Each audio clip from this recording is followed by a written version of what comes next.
question. Demain, j'imprime ma maison. Cela peut sembler irréel. Jusque-là, les imprimantes 3D produisaient des figurines, des prothèses ou de petits objets. Eh bien, demain, elles pourraient produire en série des maisons, des bâtiments, en empilant des couches de résine, de sable, voire de béton.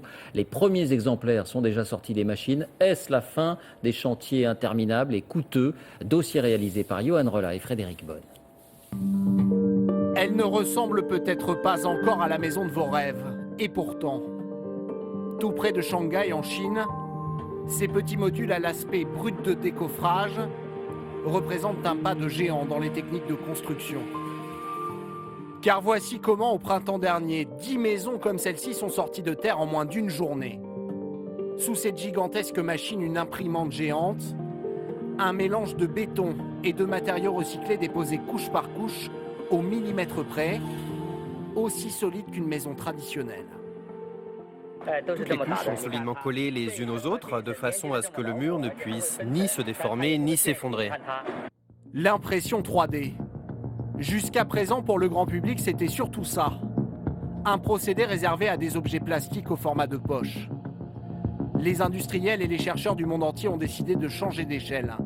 Car avec des maisons, des quartiers bâtis en un temps record sans gaspillage de matériaux, les coûts de construction pourraient être divisés par 3. Ce pourrait être la solution miracle pour faire disparaître les bidonvilles. C'est en tout cas la conviction de ce pionnier du secteur. La prochaine révolution industrielle sera celle du bâtiment. Si vous regardez autour de vous, presque tout est fabriqué de façon automatisée. Vos chaussures, vos vêtements, votre électroménager, vos voitures. La seule chose qui est encore faite à la main, ce sont les maisons. Ce procédé révolutionnaire inspire déjà des centaines d'autres projets à travers le monde. Sur les canaux d'Amsterdam, ici même, une autre de ces maisons imprimées ouvrira ses portes dans seulement 2 ans. Une réussite architecturale promet ses concepteurs, qui l'impriment pièce par pièce à l'intérieur de cet atelier au look futuriste. On a acheté un conteneur et on l'a transformé en l'une des plus grandes imprimantes de la planète. En Angleterre, l'université de Loughborough travaille sur des bâtiments aux formes extraordinaires que seules des imprimantes seraient en mesure de produire clé en main, d'un seul tenant.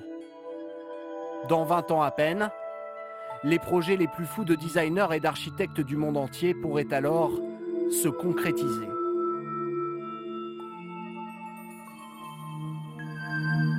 Dans cette agence parisienne où l'impression 3D permet déjà de réaliser ces maquettes aux formes complexes en quelques heures, chacun prépare l'étape suivante.